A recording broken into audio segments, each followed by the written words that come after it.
Finally हमारे SSC stenographer 2024 का application form आ चुका है एंड अब हम देखें तो एग्ज़ाम को लगभग 75 डेज़ बचे हुए हैं, क्योंकि फ़िक्स डेट तो आई नहीं है। बट ये ऐसा है कि अक्टूबर नवंबर में एग्ज़ाम होंगे, बट हम लोग लेके चलते हैं कि मिड अक्टूबर में एग्ज़ाम होंगे, तो हम लेकर चलेंगे कि हमारे पास ओनली 75 डेज़ बचे हुए हैं। सो इन 75 डेज़ में हम अपना रिवीज़न है वो किस तरह से करें जिससे कि हमारा जो स्कोर है वो 150 प्लस आए। आज के वीडियो में हम यही डिस्कस करेंगे कि हम कौन से सब्जेक्ट को कितना टाइम दें और किस तरह से रिवीजन करें। स्टार्ट करते हैं। सबसे पहले हम डिस्कस कर लेते हैं रीज़निंग के सेक्शन को, क्योंकि रीज़निंग के लिए मैंने कोई सेपरेट वीडियो नहीं बनाई है, क्योंकि रीज़निंग में मार्क्स लाना बहुत आसान होता है और इसमें मोस्टली आपको प्रैक्टिस की ही ज़रूरत पड़ती है, क्योंकि आपको कॉन्सेप्ट जल्दी समझ आ जाते हैं इसके एंड आपको इसमें टाइम को ही सेव करने की कोशिश करना चाहिए और जो आपका क्वेश्चंस है उसमें स्पीड लाने की कोशिश करना चाहिए, क्योंकि रीज़निंग में आप बहुत टाइम बचा सकते हैं, क्योंकि उसमें कई सारी अप्रोच होती है जिससे आपका टाइम बच सकता है। तो आपकी अभी तक के रीज़निंग के हर टॉपिक आपने पढ़ लिए होंगे। आपको अभी क्या करना है कि अभी जितने एग्ज़ाम्स हो रहे हैं जैसे कि CHSL, CPO, ये सारे पेपर के जो रीज़निंग का सेक्शन है उसके सेक्शनल मॉक लगा लीजिए एंड ये कंप्लीट करने के बाद आप फिर जो टेक्स्ट बुक में सेक्शनल मॉक हैं वो दीजिए एंड आप इसी तरह से कंटिन्यू रखिए, जितने एग्ज़ाम होते जा रहे हैं उसके मॉक लगाते जाइए एंड और फिर आपको जब मॉक लगा रहे होंगे तो जिस टॉपिक में दिक्कत आ रही है तो उसके आपको क्या करना है कि पाइनिकल की बुक लेनी है या फिर किरण पब्लिकेशन की बुक लेनी है या फिर कोई भी प्रीवियस ईयर की जिसमें टॉपिक वाइज आपका दिया हुआ है अच्छे तरह से, जैसे सीटिंग अरेंजमेंट के कुछ क्वेश्चन दिए हैं टॉपिक वाइज दिए हुए हैं। तो जिस टॉपिक में भी आपको दिक्कत आ रही है तो उसको आप उसके आपको 50-50 क्वेश्चन सॉल्व कर लेने हैं। इससे आपकी उस पर्टिकुलर टॉपिक में एक्यूरेसी आ जाएगी और आपके रीज़निंग के मार्क्स ऐसे ऐसे धीरे धीरे इंक्रीज़ होते जाएंगे। तो आपको रीज़निंग में ओनली क्या करना है कि PYQ पे डिपेंड रहना है और जो रीसेंट एग्ज़ाम हो रहे हैं उसके सारे क्वेश्चन पेपर सेक्शनल मॉक देना है और सेक्शनल मॉक के लिए आपको ये फ्री भी मिल जाएंगे। जो रीसेंट एग्ज़ाम हो रहे हैं उसके लिए आपको फ्री मॉक RB रेवोल्यूशन का एक ऐप है, उसमें आपको सारे जो रीसेंट एग्ज़ाम हो रहे हैं उसके सेक्शनल मॉक मिल जाएंगे, तो आप वहाँ से इजीली रीज़निंग के मॉक दे सकते हैं। अब आ जाते हैं हम GS के सेक्शन में, जो कि बहुत वास्ट होता है और हमारे SSC स्टेनोग्राफर के एग्ज़ाम में बहुत ज़्यादा मार्क्स का आता है, जो कि 50 मार्क्स का आता है GS।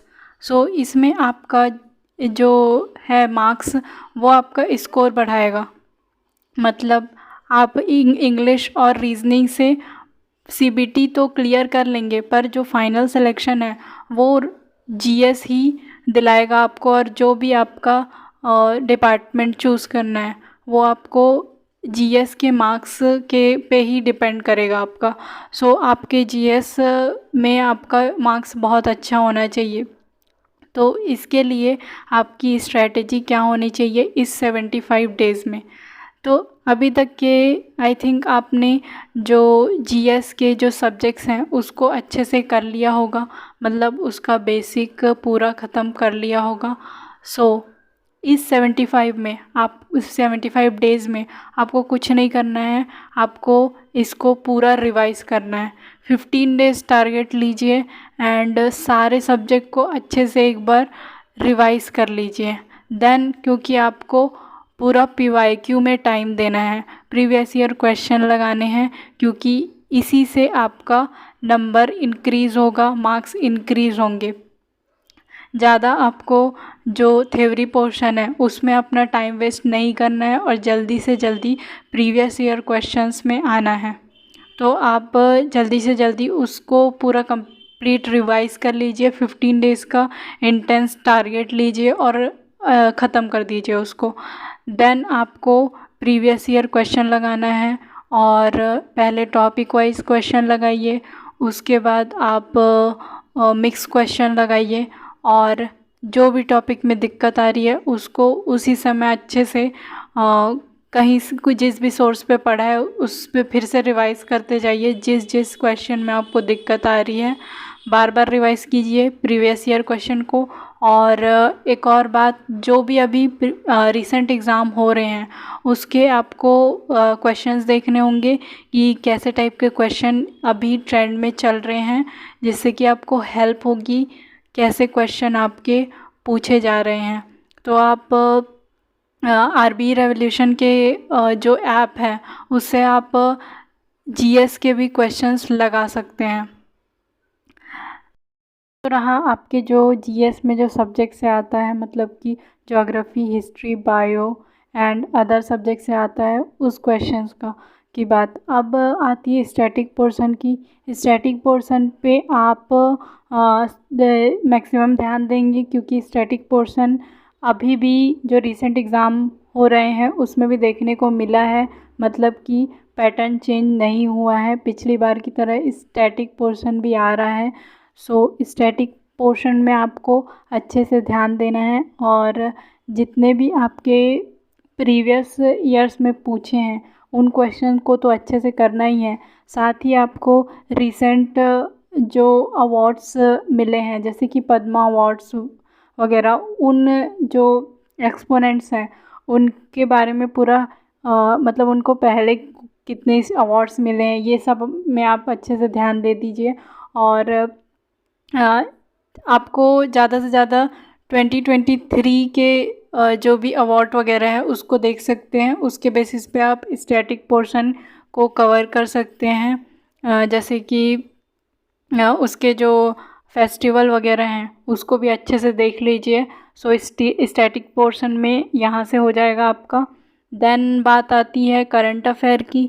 सो अभी के जो एग्ज़ाम्स हुए हैं उसमें मैंने करंट अफेयर एनालाइज़ किया है और उसमें क्या देखने को मिल रहा है कि आपके जो करंट अफेयर है वो ज़्यादा रीसेंट के नहीं पूछे जा रहे हैं, जबकि वो बहुत पुराने करंट अफेयर पूछ रहा है। मतलब जैसे कि 2021, 2022, 2023 के भी आपके जो मई तक के पूछ रहा है। तो आप, मुझे लगता है कि आपको करंट अफेयर में आप अपना टाइम वेस्ट ज़्यादा नहीं करना चाहिए और ज़्यादा से ज़्यादा अपना वो 2 पोर्शन है उसको उस पर फोकस करना चाहिए और उसमें आपको फुल मार्क्स लाने की कोशिश करना चाहिए।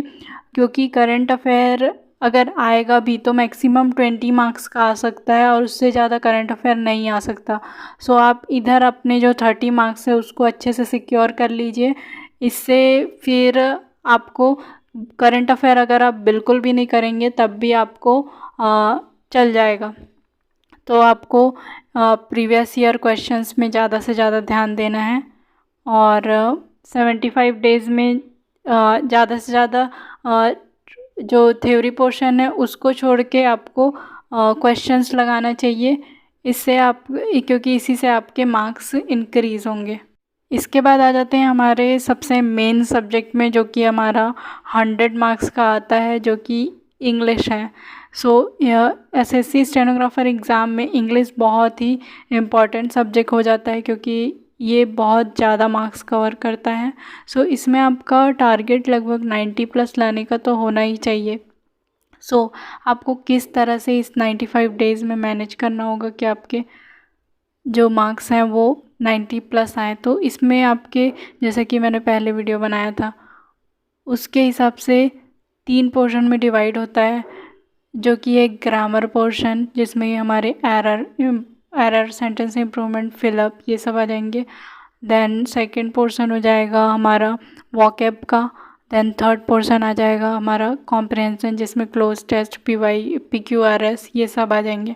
सो ग्रामर पोर्शन में मुझे लगता है कि आप अभी तक के प्रिपरेशन कर रहे होंगे तो ग्रामर आपका लगभग कंप्लीट हो गया होगा, और अगर नहीं हुआ है तो एक टारगेट बनाइए और 15 डेज़ में आप ग्रामर को भी कंप्लीट कर लीजिए, और जल्दी से जल्दी मिक्स क्वेश्चंस में आइए और मिक्स क्वेश्चन सॉल्व कीजिए।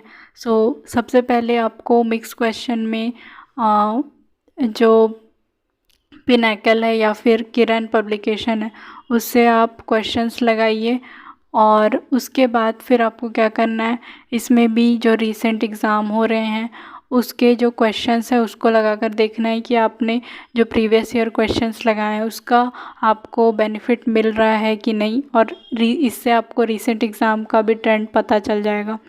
सो आपको इससे एरर इम्प्रूवमेंट और सेंटेंस इम्प्रूवमेंट और फिलअप ये सब में बहुत हेल्प होगी।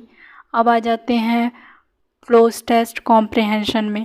क्लोज टेस्ट कॉम्प्रिहेंशन में भी आपको सबसे पहले जैसे कि आपको पता है कि क्लोज टेस्ट और कॉम्प्रिहेंशन आपको ग्रामर और वोकैब से हेल्प मिलेगी।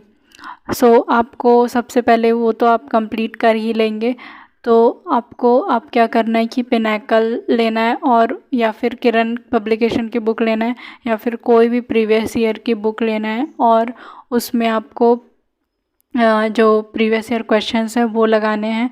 अब इसके बाद आपका ये कंप्लीट हो जाएगा, क्योंकि मैंने देखा है कि पिनैकल में ज़्यादा कॉम्प्रिहेंशन के क्वेश्चंस है नहीं। तो अब क्या करना है, आपको जो रीसेंट एग्ज़ाम्स हो रहे हैं उसके क्वेश्चंस देखने हैं।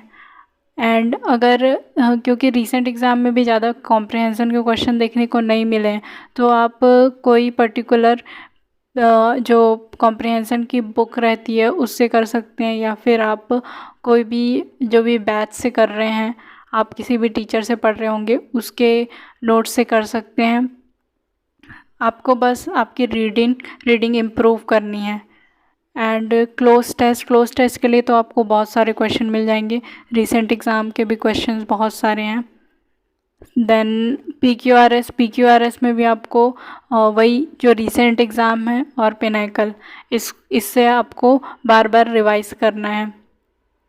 एंड आपका जो टेस्ट है उससे आपको देखना है कि इम्प्रूवमेंट आ रहा है कि नहीं, और उसको आपको करते जाना है। जैसे PQRS में अगर आपकी एक टेस्ट दी है उसमें गलती हो गई तो आपको टारगेट लेके आज 50 क्वेश्चन करना है PQRS के, ऐसा टारगेट लेना है। मतलब आपको छोटी छोटी गलती पे ध्यान देना है। जैसे आपका एक कोई टेस्ट दिए तो आपका कोई भी सेक्शन में गलती हो रही है तो उस सेक्शन के ज़्यादा से ज़्यादा प्रीवियस ईयर क्वेश्चन लगाना है। देन आपका आ जाता है वोकैब सेक्शन को कैसे करना है। अब वोकैब सेक्शन के लिए आपको टारगेट लेना चाहिए। जैसे कि अभी 75 डेज़ बचे हैं एग्ज़ाम के, तो आपको क्या करना चाहिए, मतलब मेरा जो टारगेट है वो है सिनोनिम और एंटीनिम रोज़ 25 सिनोनिम और एंटीनिम करना है, और ईडियम एंड फ्रेसेस आपको रोज़ 30 करना है। इससे आपके लगभग 60 डेज़ में सारे जो सिनोनिम, एंटोनिम और ईडियम एंड फ्रेसेस हैं वो कंप्लीट हो जाएंगे। और मैं ये जो ईडियम एंड फ्रेसेस और सिनोनिम और एंटोनिम है ये ब्लैक बुक से कर रही हूँ। आप प्रीवियस ईयर के क्वेश्चन से भी कर सकते हैं, इससे भी आपको इम्प्रूवमेंट मिलेगा। आपने जहाँ से भी अभी तक के किया है वहीं से कीजिए, अभी कोई भी सोर्स चेंज ना कीजिए। जितना आपने किया है उसको ज़्यादा से ज़्यादा रिवाइज करने पे फोकस कीजिए। तो आपने जहाँ से भी वोकैब किया है उसको आप रिवाइज कीजिए। लगभग जहाँ से भी किया होगा लगभग आपके 1500 तो हो गए ही। तो आप अगर मेरे जैसा टारगेट लेते हैं, मतलब 25 सिनोनिम एंटोनिम का, तो भी आपका आराम से 65 डेज़ में जो वोकैब सेक्शन है वो कंप्लीट हो जाएगा। तो इस तरह से आपको वोकैब सेक्शन को भी कंप्लीट कर लेना है। और आप जैसे जो रीसेंट एग्ज़ाम है उसके PYQ लगा रहे हैं तो उसके भी आपको अगर नए वोकैब मिल रहे हैं उसको आपको एक अलग सेपरेट कॉपी बना लेनी है। वैसे तो आपको पूरे सब्जेक्ट के लिए सेपरेट कॉपी बना लेनी चाहिए। जैसे अभी आपका पूरा सिलेबस कंप्लीट हो गया है, अभी आपका रिवीजन का टाइम है, तो आपको हर सब्जेक्ट के लिए रीजनिंग, इंग्लिश और जीएस के लिए एक सेपरेट कॉपी बना लेनी चाहिए। और उसमें आप जैसे पीवाईक्यू क्वेश्चन लगा रहे हैं और जो रिसेंट एग्ज़ाम है उसके क्वेश्चन लगा रहे हैं, तो जो क्वेश्चन नहीं बन रहा है उसको आप उसमें लिखते जाइए, उसके बारे में डिटेल लिखते जाइए और उसको रिवाइज़ कीजिए। इससे आपको जो रिसेंट एग्ज़ाम है उसके जितने क्वेश्चन हैं वो पूरे रिवाइज़ हो जाएंगे। क्योंकि कभी कभी ऐसा होता है कि जो रिसेंट एग्ज़ाम होते हैं उसके क्वेश्चंस भी रिपीट हो जाते हैं, तो उतना आपको पूरा कंप्लीट रिवाइज़ होना चाहिए। जितने एग्ज़ाम इस ईयर में 2024 में होते जा रहे हैं उसके सारे जो क्वेश्चंस हैं वो आपको रिवाइज़ होने चाहिए। इतना आपको करना है। 75 डेज़ का अच्छे से टारगेट लेना है और पूरा आपको कंप्लीट करना है। आपका 150 प्लस मार्क्स लाने से आपको कोई नहीं रोक सकता, आपने अगर इतना अच्छे से कर लिया तो। और टेस्ट को सीरियसली दीजिए, अच्छे से 2 घंटा पूरा बैठ के दीजिए। क्योंकि कई स्टूडेंट रहते हैं वो हाफ में देते हैं, मतलब रिज्यूम कर देते हैं, उसके बाद फिर कुछ काम करके फिर देते हैं। आप अच्छे से टाइम लीजिए, 2 घंटा अच्छे से निकालिए और अच्छे से टेस्ट दीजिए। और अभी ज़्यादा टेस्ट ना देकर एक टेस्ट को अच्छे से एनालाइज़ कीजिए, मतलब कि कौन से पोर्शन में आपको दिक्कत आ रही है, और उसको फिर अगर सेकंड टेस्ट देना है आपको तो जिस पोर्शन में आपकी गलती हुई वो आपकी पूरी इम्प्रूव हो जानी चाहिए, उसके बाद ही आप दूसरा टेस्ट दीजिए, नहीं तो आपका जो टेस्ट देने का कोई मतलब नहीं रहेगा। आज के वीडियो में इतना ही